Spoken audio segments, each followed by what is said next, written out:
Welcome to another edition of Pulso Demográfico, and today I'm very excited to have one of my most favorite colleagues, Dr. Sabrina Juran.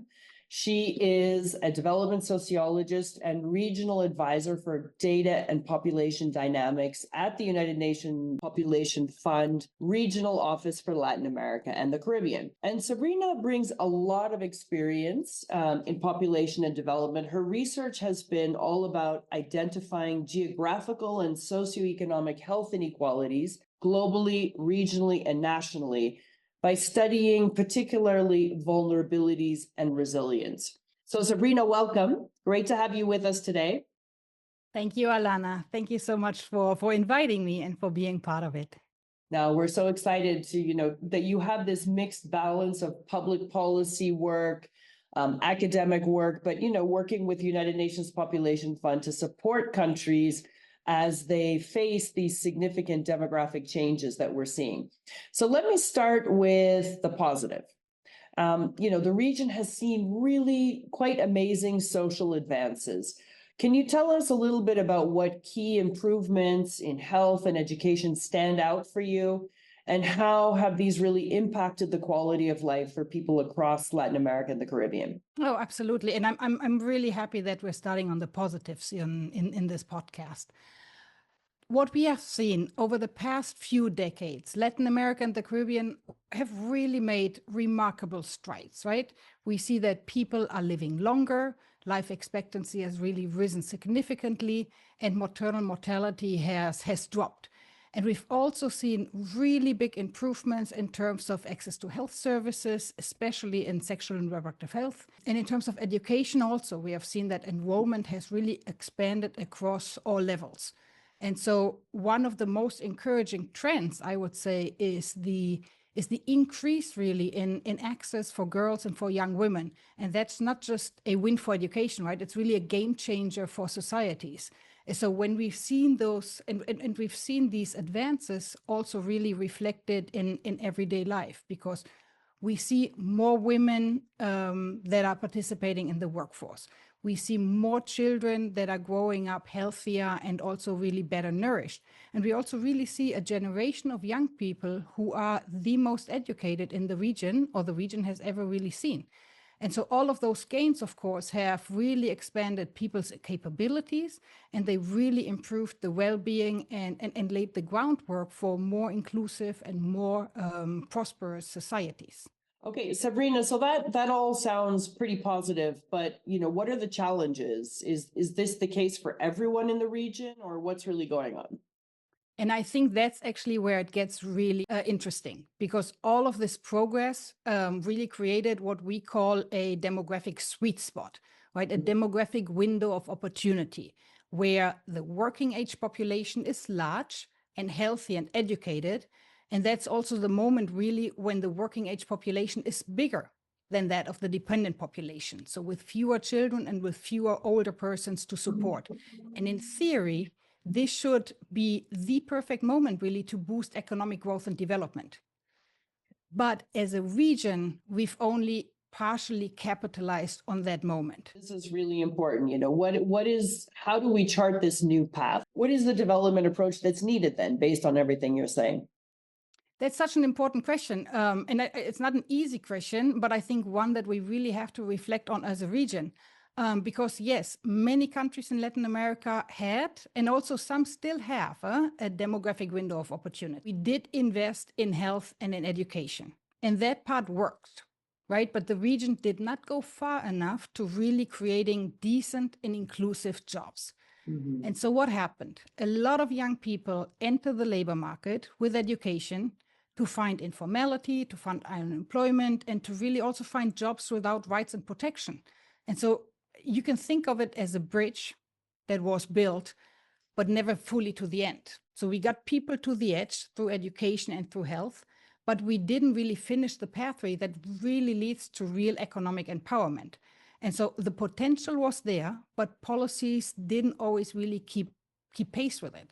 There's short-term political... Interrupt, Sabrina, but this is really interesting. How many countries do you think in the region still have the opportunity to go across the bridge or to, I know in Mexico, for example, the demographic window of opportunity in theory closes in 2030. So there's still a bit more time to invest in the right way.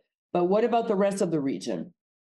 So not to give you a concrete number on how many people, how many countries those are, but just thinking how many years or decades do I still have left in order to invest? Because even if the window closes within the next 5 years, in theory, sure, you still have time to invest. But those young people, at least, are also fairly throughout their education, right? So we kind of need to think in terms of T minus. So what kind of investments do I need to do prior to my young people getting into the education so that they can really grow up with the environment that's nourishing, that's absorbing?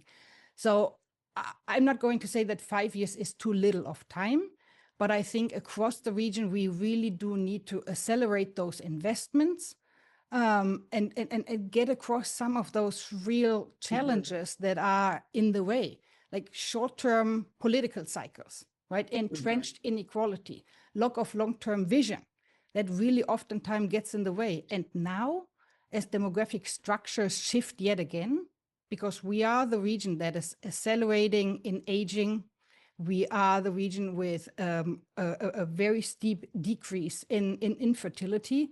We can't really afford to miss the next opportunity, right? We really need to think differently, and we need to build resilience, as you mentioned earlier, but in our economies, in our institutions, and really in our societies, so that we can adapt, so that we can truly include everyone in the benefits of development.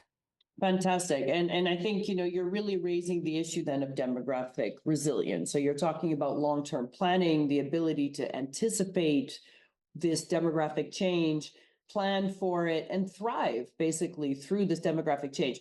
But what I think is really interesting, I'm not a demographer, I'm an anthropologist, but I do know that demography actually allows you to plan pretty well for the future. So why is it that we're not using this data well enough to really ensure that we are investing in the right place? This is what I think is actually very exciting about demography and about the work that we do in UNFPA, that we have this opportunity right now, given that I would say population dynamics is high on the agenda.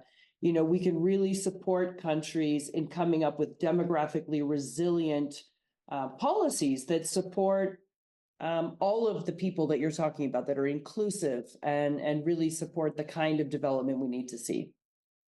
I'm so glad you're bringing this up, Alanna, because I think data are so very powerful, right?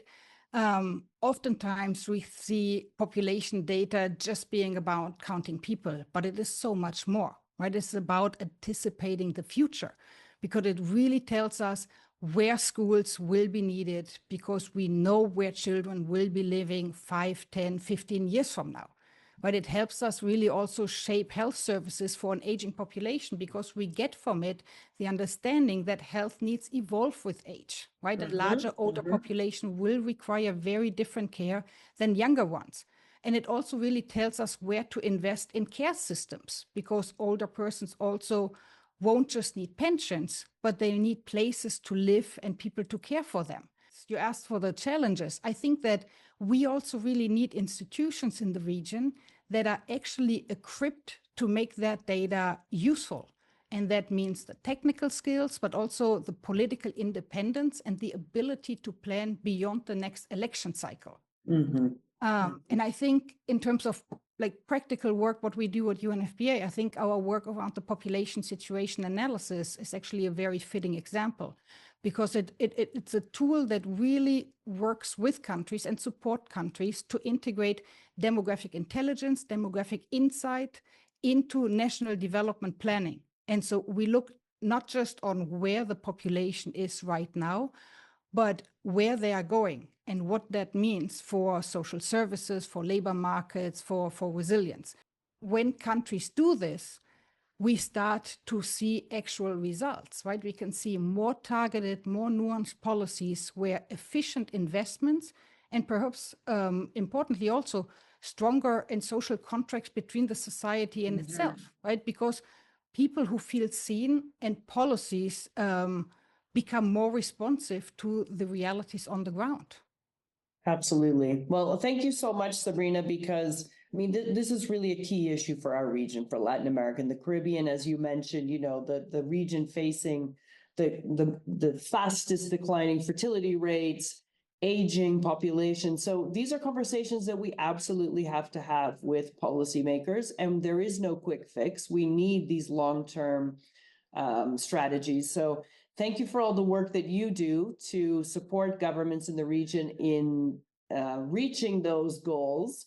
And really your contribution to data systems, population development. It's always a pleasure talking to you. And we will continue the conversation.